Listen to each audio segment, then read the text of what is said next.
আসসালামু আলাইকুম viewers, welcome to রিনার হাতের রান্না। আশা করি আপনারা সবাই ভালো আছেন। আজ আমি আপনাদেরকে তৈরি করে দেখাবো খুবই মজাদার ডিম ভুনা রেসিপি। এভাবে যদি ডিম ভুনা করেন তাহলে সবাই খেতে খুব পছন্দ করবে। তো একটি বাটিতে প্রথমে নিয়ে নিচ্ছি 2 টেবিল চামচ পেঁয়াজ কুচি, 3টি কাঁচামরিচ কুচি আর স্বাদ মতো লবণ। এখন এটাকে ভালোভাবে মেখে নেব।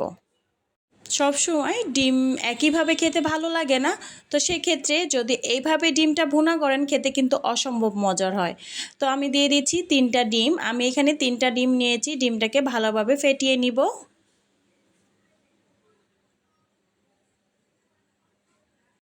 চুলায় একটি ফ্রাই প্যান বসিয়ে দিয়েছি। ফ্রাই প্যানটা গরম হয়ে এসেছে। দিয়ে দিচ্ছি সয়াবিন তেল ডিম ভাজার জন্য।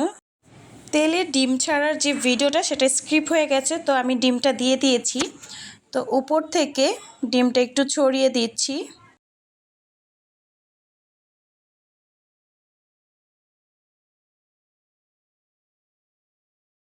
তো এক পাশ যখন হয়ে যাবে তখন ডিমটাকে ফোল্ড করে নিতে হবে।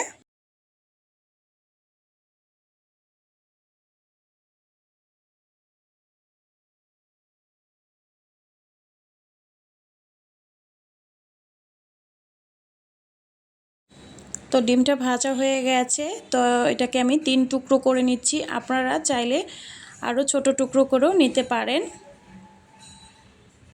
তো ডিমগুলো এখন একটি প্লেটে তুলে বাকি ডিমগুলো ভেজে নিব।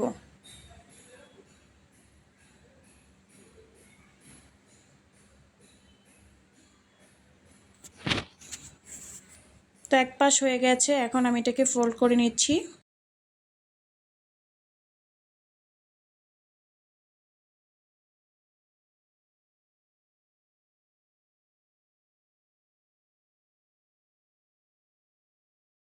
ডিমগুলো ভাজা হয়ে গেছে, এখন আমি রান্নাটা করে নিব। চুলায় একটি কড়াই বসিয়ে এখানে সয়াবিন তেল দিয়ে দিচ্ছি 1/3 কাপ।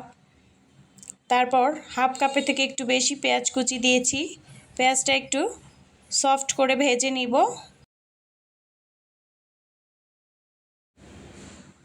পেঁয়াজ ভাজা হয়ে গেছে, এখন এখানে আদা রসুন বাটা দিয়ে দিব। হাফ চা চামচ আদা বাটা, হাফ চা চামচ রসুন বাটা। এখন এটাকে একটু তেলে ভেজে নিব।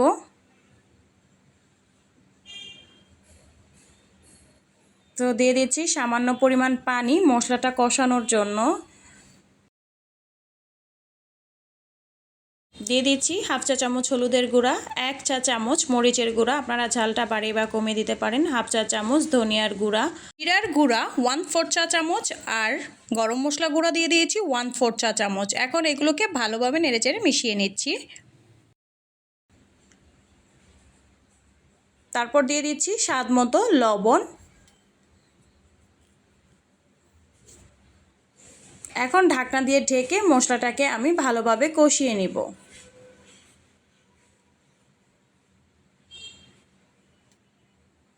ফিরে আসলাম কিছুক্ষণ পর। মশলাটা ভালোভাবে কষানো হয়ে গেছে।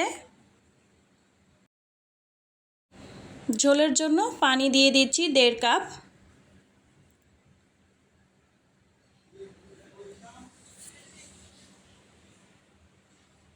তো পানিটা দিয়ে আমি একটা বলক ওঠা পর্যন্ত ঢাকনা দিয়ে ঢেকে রান্না করে নিব। আর দিয়ে দিচ্ছি 5-6টি কাঁচামরিচ মাঝখান থেকে ফালি দিয়ে কেটে।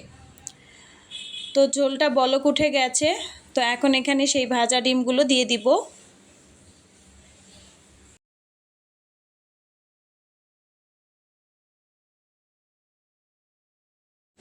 সবগুলো ডিম দেওয়া হয়ে গেছে। এখন 4 মিনিটের মতো আমি এটাকে রান্না করে নিব। ফিরে আসলাম 4 মিনিট পর। ডিমগুলোকে একটু উল্টে দিয়েছি। তো এখানে আমি এখন দিয়ে দিব একটি মাঝারি সাইজের টমেটো। দিয়ে এটাকে আমি আরও কিছুক্ষণ রান্না করে নিব। টমেটোগুলো আমি একটু বড় বড় করে দিয়েছি। ফিরে আসলাম কিছুক্ষণ পর।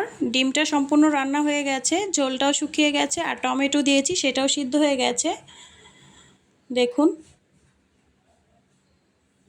তো এখন এখানে আমি দিয়ে দিব 1/3 চা চামচ ভাজা জিরার গুঁড়া। ভাজা জিরার গুঁড়া দিয়ে এটাকে ভালোভাবে মিশিয়ে নিচ্ছি। সবশেষে এখানে আমি দিয়ে দিব পরিমাণ মতো ধনিয়া পাতা কুচি। ধনিয়া পাতা কুচি দিয়ে এটাকে আমি নেড়ে চেড়ে নামিয়ে ফেলবো। ডিমটা রান্না হয়ে গেছে, তো একটি সার্ভিং ডিশে পরিবেশন করে দেখাচ্ছি। এই ডিম ভুনাটা করতে বেশি সময় লাগে না, খুবই কম সময় রান্না করা যায়। প্রবাসীর ভাইয়া এবং নতুন নতুন রাঁধুনিরা কিন্তু ঝটপট তৈরি করে ফেলতে পারবেন। তো রান্না হয়ে গেল মজাদার ডিম ভুনা।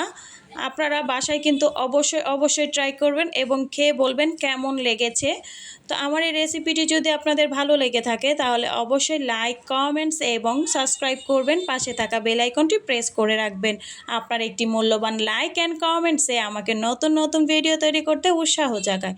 তো ভালো থাকবেন সবাই। আল্লাহ হাফেজ।